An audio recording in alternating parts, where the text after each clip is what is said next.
नमस्कार दोस्तों, स्वागत है आपका हमारी YouTube channel story with Atul में।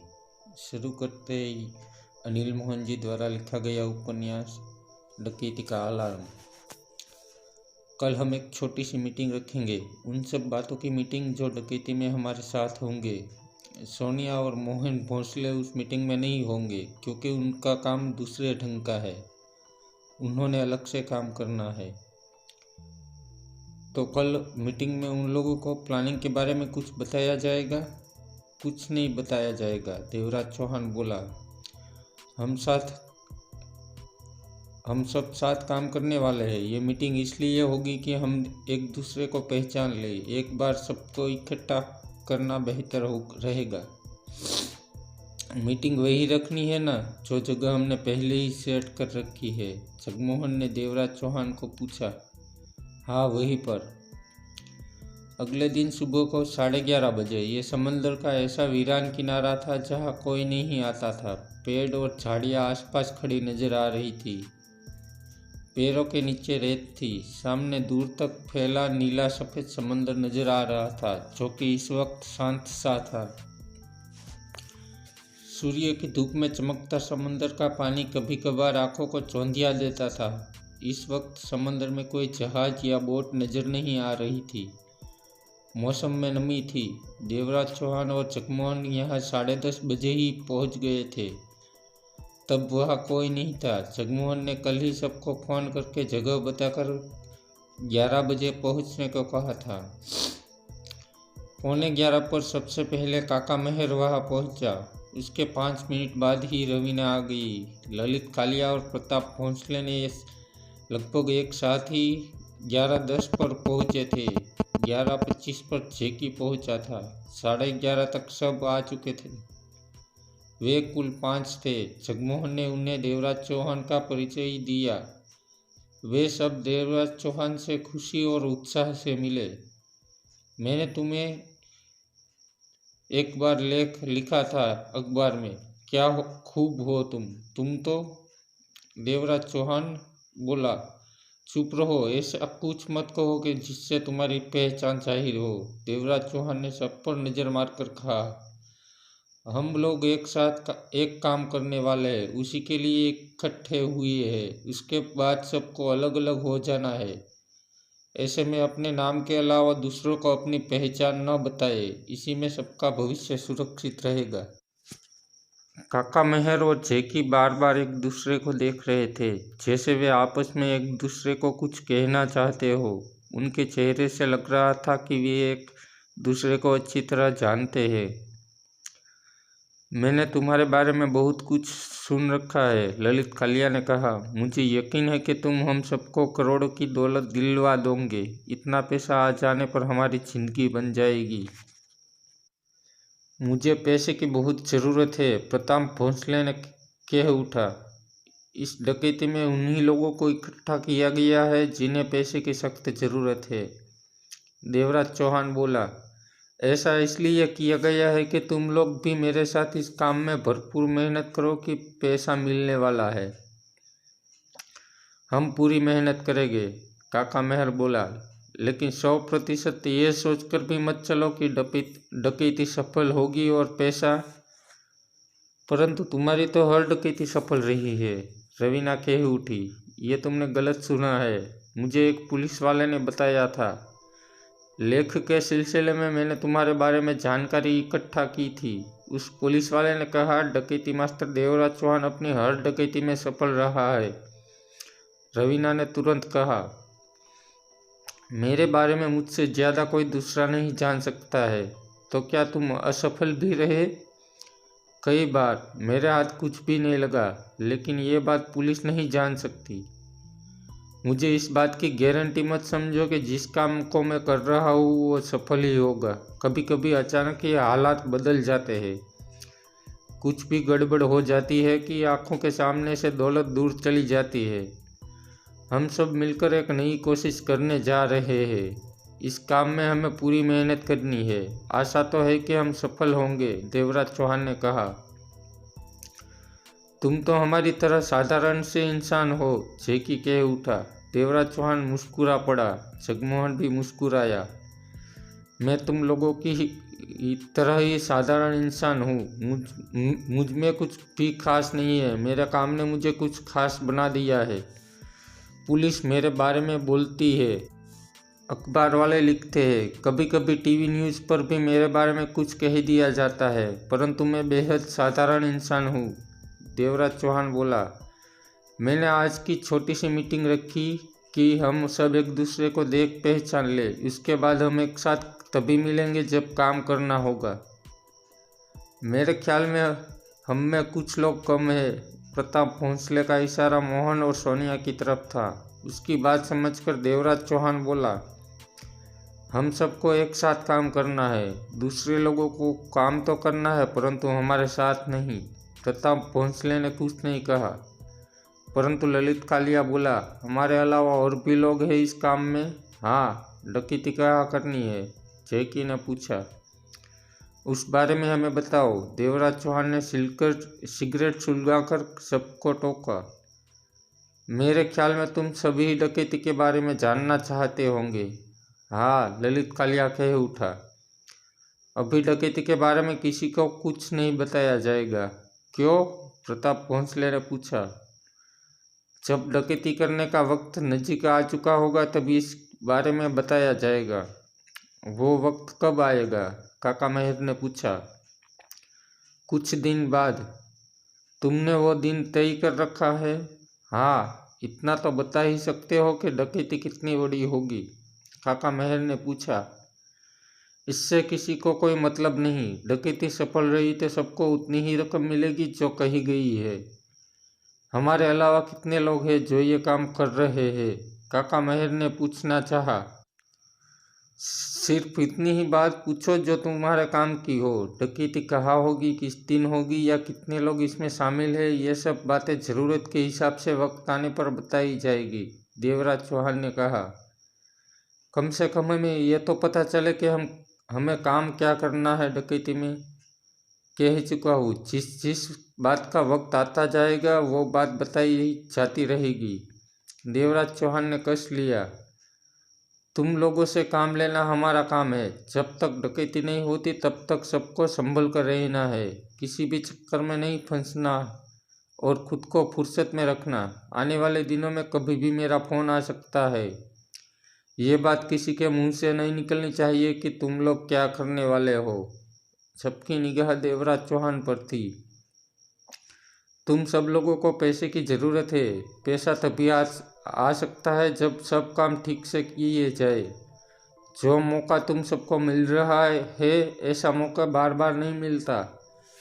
लापरवाही में कोई भी गलती मत कर देना, नहीं तो सारी उम्र इस बात का पछतावा रहेगा कि पैसा गवा दिया। जब तक कि यह काम नहीं हो जाता कम से कम लोगों से मिलो ताकि मुंह से बात निकलने की नौबत ही न आए। हर पुलिस डकैती के लिए खुद को मजबूत करते रहो। मैं बहुत मजबूत हूँ, रवीना बोली। मुझे पैसे की बहुत ज़रूरत है। मैं भी पैसा चाहता हूँ, काका मेहर थके स्वर में कह उठा। तुम सबको पैसे की बहुत ज़रूरत है, इसीलिए अपने काम के प्रति गंभीर रहो। जो तुम करोगे। क्षण पर ठहर कर देवराज चौहान पुनः बोला, मन में ये बात रखो कि हमें हर हाल में सफल होना है। सबकी निगाह देवराज चौहान पर थी।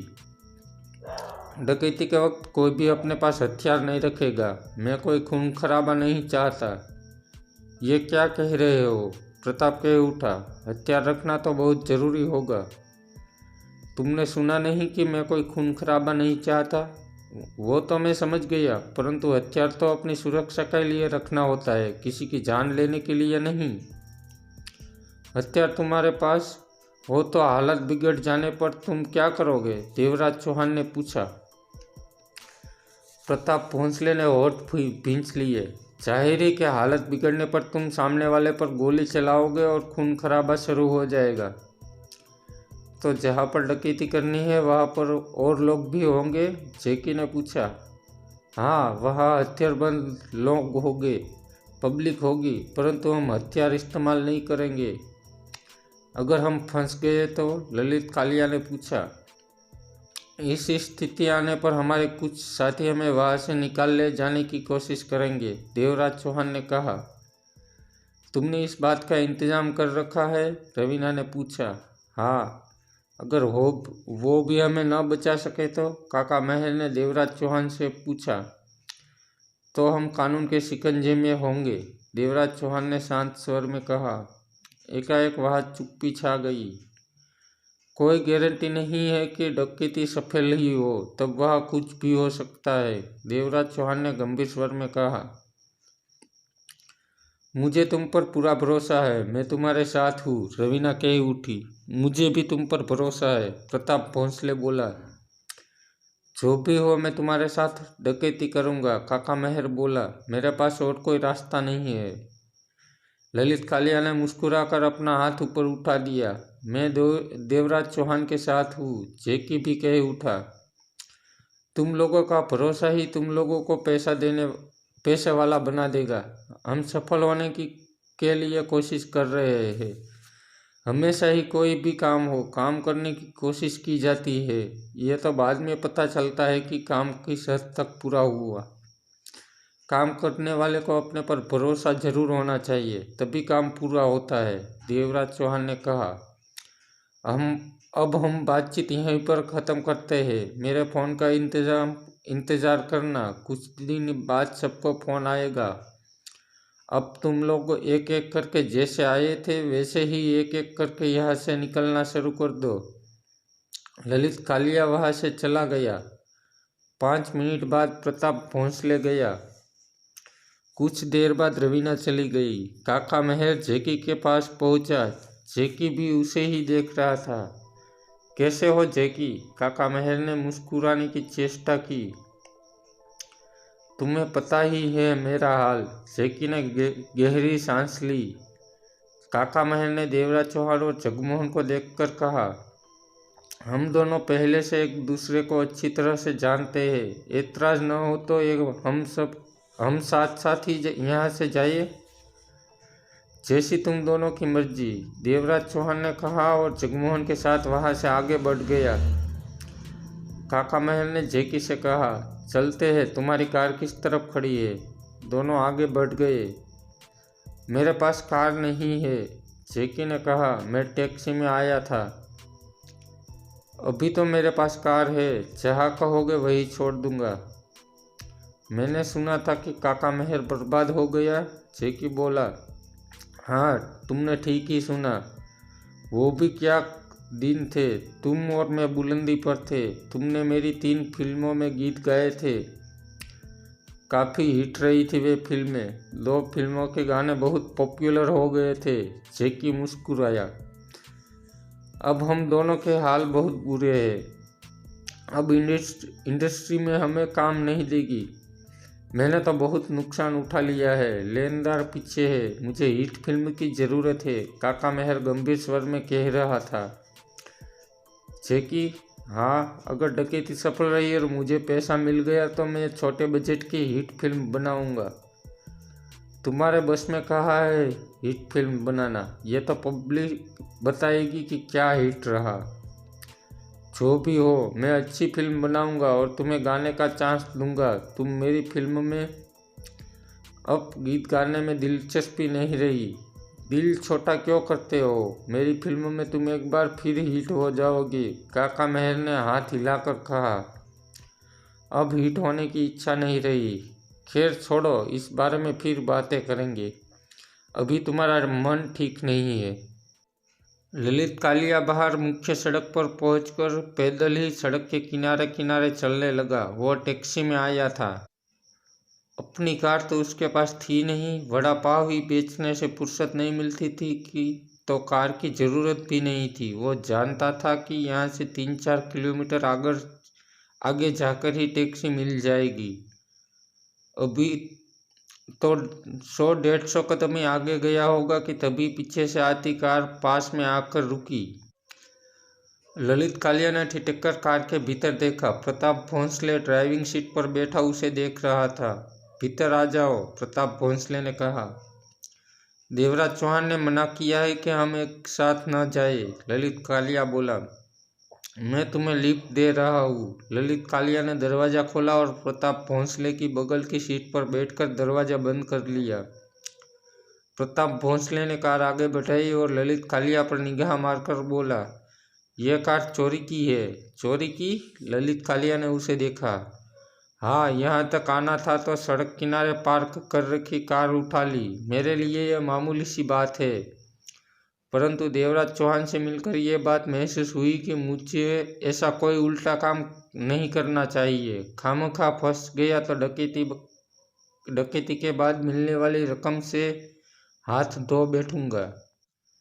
ये बात तुम्हें पहले ही सोच लेनी चाहिए थी। कुछ आगे जाकर हम ये कार छोड़ देंगे सड़क पर और टैक्सी लेंगे। तुम्हारा नाम ललित कालिया है ना? हाँ। और तुम प्रताप भोंसले हो? जगमोहन ने जब परिचय कराया था तो सबके नाम बताए थे। तुम खुश हो कि इस काम में तुम्हें करोड़ों मिलने वाले हैं? बहुत खुश हूँ। मैं भी खुश हूँ। सब ठीक है, परंतु एक बात मुझे उलझन में डाल रही है। क्या? देवराज चौहान का ये कहना है कि डकैती के वक्त हम हथियार नहीं रखेंगे। ये भला क्या बात हुई? ललित कालिया चुप रहा। कुछ कहा नहीं तुमने? प्रताप भोंसले ने कहा। मेरे ख्याल में हमें देवराज चौहान की कही बात पर आपस में डिस्कस नहीं करना चाहिए। क्यों? देवराज चौहान को ये बात पसंद नहीं आएगी। पर देवराज चौहान को बताएगा कौन कि हमने इस बारे में बात की है? प्रताप मुस्कुराया। ललित कालिया होंठ खींचकर कार से बाहर देखने लगा। हम कुछ देर बात करके अच्छे दोस्त बन सकते हैं ललित। डकैती के बाद भी हम मिला करेंगे। ललित कालिया ने कुछ नहीं कहा। तुम्हारा पुलिस रिकॉर्ड है ना? तुम्हें कैसे पता? ललित कालिया के होठों से निकला। उसने गर्दन घुमाकर प्रताप भोंसले को देखा। तुम्हारे हाव भाव और चेहरे से मैंने ये बात पहचानी। मैं भी पुराना पापी हूँ। करीब 20 दिन पहले जेल से फरार हुआ था। पुलिस को मेरी तलाश है। मेरे पास पैसा आ गया तो मैं खुद को आसानी से पुलिस से छिपा लूँगा और पुलिस मुझे नहीं पकड़ सकेगी। ये बात तुम्हें इसलिए बता रहा हूँ कि हम दोस्त बन जाए, हमारी अच्छी पटेगी। इस काम को हम एक साथ करने वाले हैं। देवराज चौहान के साथ डकैती करना हमें हमेशा याद रहेगा। ये बात तो है। ललित कालिया ने सिर हिलाया। बस एक ही बात मुझे पसंद नहीं आई कि डकैती के वक्त हमने हथियार पास में न रखे। प्रताप भोंसले बोला, देवराज चौहान ऐसा चाहता है तो हमें ऐसा ही करना पड़ेगा। यह डकैती उसी की प्लानिंग है। पर हम हथियार पास में क्यों न रखें? देवराज चौहान खून खराबा नहीं चाहता। वो कहता है कि डकैती के वक्त वहाँ गनमैन होंगे। अगर वो समझ गए कि हम डकैती करने वाले हैं तो वो हमें भून देंगे। ऐसे में हमारे पास हथियार हो तो हम उन्हें मारकर अपनी जान बचा सकते हैं। ललित कालिया ने प्रताप भोंसले को देखा। देवराज चौहान को तो चाहिए कि हमें हथियार दे। प्रताप भोंसले ने पुनः कहा। वो कहता है कि हमारे बचाव के लिए भी वहाँ पार्टी होगी। पार्टी होने से क्या होता है? प्रताप भोंसले ने तीखे स्वर में कहा। हमारे पास हथियार होने चाहिए। मैं तुम्हारी बात से सहमत हूँ, परंतु देवराज चौहान नहीं चाहता कि परंतु हमें अपनी बेहतरी के लिए सोचना है। ललित कालिया ने प्रताप भोंसले पर खोज भरी दृष्टि मारकर कहा। हम हथियार छिपा कर रखते हैं। देवराज चौहान को क्या पता चलेगा? यही बात मेरे मन में थी जो तुमने कह दी। हम अच्छे दोस्त बन सकते हैं। प्रताप भोंसले ने मुस्कुराकर उत्साह भरे स्वर में कहा। कार को यहीं छोड़ देते हैं। सामने चौराहे से कोई न कोई टैक्सी मिल जाएगी। हमारी दोस्ती के नाम किसी बार में चलकर बियर पीते हैं। खूब बातें करेंगे। मज़ा आएगा। बोल, पिएगा ना मेरे साथ बियर? इससे हमारी दोस्ती मजबूत होगी। क्यों नहीं? हम जरूर बियर पी लेंगे साथ में। ललित कालिया मुस्कुराकर कह उठा। मैं बैंक में डकैती करने की तैयारी कर रहा था, परंतु मुझे लगा कि बात नहीं बन पाएगी तो मैं पीछे हट गया। अगर वो डकैती करता तो 3-4 करोड़ मिल जाते। ललित कालिया ने बियर का घूंट भरकर कहा। काफ़ी मेहनत के बाद काम को बीच में छोड़ना पड़ा कि तभी जगमोहन मुझसे मिला और इस काम में साथ ले लिया। क्या बोला वो कि तेरे को कितना देगा? प्रताप भोंसले का बड़ा गिलास आधा खाली हो चुका था। दोनों बियर बार में बैठे थे, लेकिन प्रताप भोंसले ने अपनी बियर में एक पौवा भी डाल लिया था। हल्का म्यूजिक बज रहा था। कई लोग वहाँ बैठे बियर का मजा ले रहे थे। एक टेबल पर तो 5-6 औरतें बैठी बियर का मजा ले रही थी। बार में भरपूर रौनक थी। प्रताप भोंसले के सवाल पर ललित कालिया हिचकिचाया। पर्दा मत रखो। प्रताप भोंसले मुस्कुरा पड़ा। हम दोस्त बन चुके हैं। मुझे 10 करोड़ देने को कहा गया है। तुझे? मुझे भी 10 करोड़ मिलेगा, ललित कालिया बोला। प्रताप भोंसले मुस्कुराकर ललित कालिया को देखने लगा, फिर घूंट भरा। आंखों में नशा दिखने लगा था। वैसे वो पूरी तरह सामान्य दिख रहा था। ललित कालिया की नज़र उस पर ही थी। क्या हुआ? ललित कालिया कह उठा। मेरे दोस्त, मैं जो सोच रहा हूँ, जो बात मेरे दिमाग में है, वो तेरे दिमाग में नहीं। कौन सी बात? देवराज चौहान कितने माल की डकैती कर रहा है? कितने माल की? हमें तो ये भी नहीं बता रहा कि डकैती कहाँ पर की जानी है, ललित कालिया ने कहा। आज हम 5 लोग वहाँ इकट्ठे हुए। 2 और भी है इस काम में, उन्हें मैं जानता हूँ। कुल मिलाकर 7 हो गए। उसके बाद वो लोग भी है जिसके बारे में देवराज चौहान ने कहा है कि डकैती के वक्त भी कुछ लोग होंगे जो गड़बड़ होने की स्थिति में सहायता करेंगे। उन्हें भी करोड़ों रुपया दिया जा रहा होगा। इन सबको दिए जाने वाले पैसों का हिसाब लगाया जाए तो 100 करोड़ तक पहुंचता है। करीब 100 करोड़ देवराज चौहान दूसरों को दे रहा है। ललित कालिया की आंखें सिकुड़ी। नजरें प्रताप भोंसले पर थी। प्रताप भोंसले ने सिर हिलाकर पुनः कहा, मैं सोचता रहता हूँ कि देवराज चौहान इस डकैती में कितना माल अपनी जेब में डालेगा। क्या मतलब? सोच कि 100 करोड़ वो दूसरों को दे रहा है तो खुद को कितना ले रहा होगा। ललित कालिया ने बेचैनी से पहलू बदला। हमें ये सोचना चाहिए, ललित कालिया के होठों से निकला। उससे क्या होगा? ललित कालिया ने सूखे होठ पर जीभ फेरकर बियर का घूंट भरा। पता तो चले कि डकैती कितनी की हो रही है। देवराज चौहान ये बात बताने वाला नहीं, इसीलिए नहीं बताएगा कि डकैती मोटी है। कई 100 करोड़ की तो होगी ही। कई 100 करोड़? तभी तो वो 100 करोड़ अपने साथ काम करने वालों में बांट रहा है।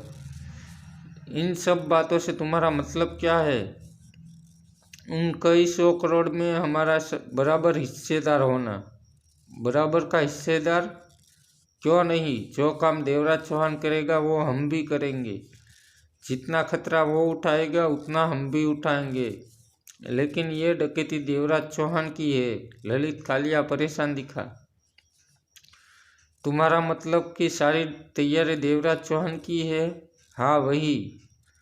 तो तैयारी में जो खर्चा हुआ है वो ले ले, उसके ऊपर 10-20 करोड़ और ले ले, पर डकैती में मिलने वाले माल के तो बराबर के हिस्से मिले सबको, प्रताप भोंसले ने कहकर घूंट भरा।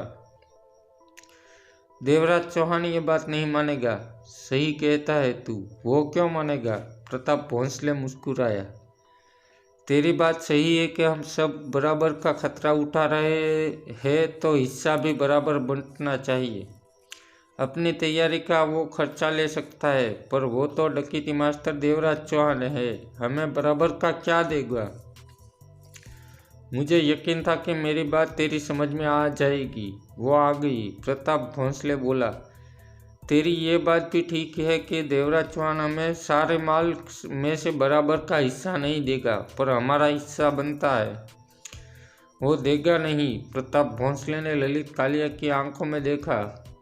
कोई जुगाड़ लगाना पड़ेगा। जुगाड़? समझा नहीं मेरी बात को। तू समझा कि जुगाड़ का क्या मतलब है? मतलब तो यही है कि हम जबरदस्ती अपना हिस्सा लें, परंतु इसके लिए बहुत कुछ सोचना पड़ेगा। ये कैसे हो सकेगा? वो डकैती मास्टर देवराज चौहान है, खतरनाक है। और हम क्या कम खतरनाक है? प्रताप भोंसले शांत स्वर में बोला। वो भी इंसान है, हम भी इंसान है, डरना कैसा? ललित कालिया प्रताप भोंसले को देखता रहा। हम दोनों मिलकर काफी कुछ कर सकते हैं, बोल तू मेरे साथ है? ललित कालिया ने बियर का घूंट भरा, चुप रहा। वैसे हमें 10 करोड़ मिलेगा, प्रताप भोंसले बोला। अगर हम हिम्मत दिखाकर कोशिश कर जाए तो हमें 100-200 करोड़ की कीमत हासिल हो सकती है। कहा 10 करोड़ और कहा 100 करोड़। मैं तेरे साथ हूँ, ललित कालिया फौरन कह उठा। जानता था कि तू तैयार हो जाएगा। 100 करोड़ की रकम किसे बुरी लगती है? मैं तो। पर यह सब होगा कैसे? हमें तो कुछ भी नहीं पता कि देवराज चौहान कहाँ पर डकैती कर रहा। मुझे पता है, प्रताप भोंसले ने कड़वी मुस्कान के साथ कह उठा। कैसे पता? यह मत पूछ, पर मुझे पता है कि देवराज चौहान एयरपोर्ट पर डकैती कर रहा है। एयरपोर्ट पर किस चीज़ की डकैती? ललित कालिया की आंखें सिकुड़ी। ये मुझे नहीं पता, लेकिन पता चल जाएगा। तू मेरे साथ है तो अब काम हो जाएगा। एक से भले दो। बढ़िया रास्ता सोचना होगा कि डकैती के बाद दौलत हमारे हाथ में आ जाए। ललित, हाँ मैं सोचता हूँ कुछ। कल हम फिर मिलेंगे, परंतु मिलने की जगह ऐसी रखेंगे जहाँ कम लोग आते जाते हो। जेल से फरार हूँ मैं, किसी ने पहचान लिया तो पंगा खड़ा हो जाएगा। देवराज चौहान कम से कम 300-400 करोड़ पर का हाथ मार रहा है, तभी तो वो 100 करोड़ अपने साथियों को देने जा रहा है।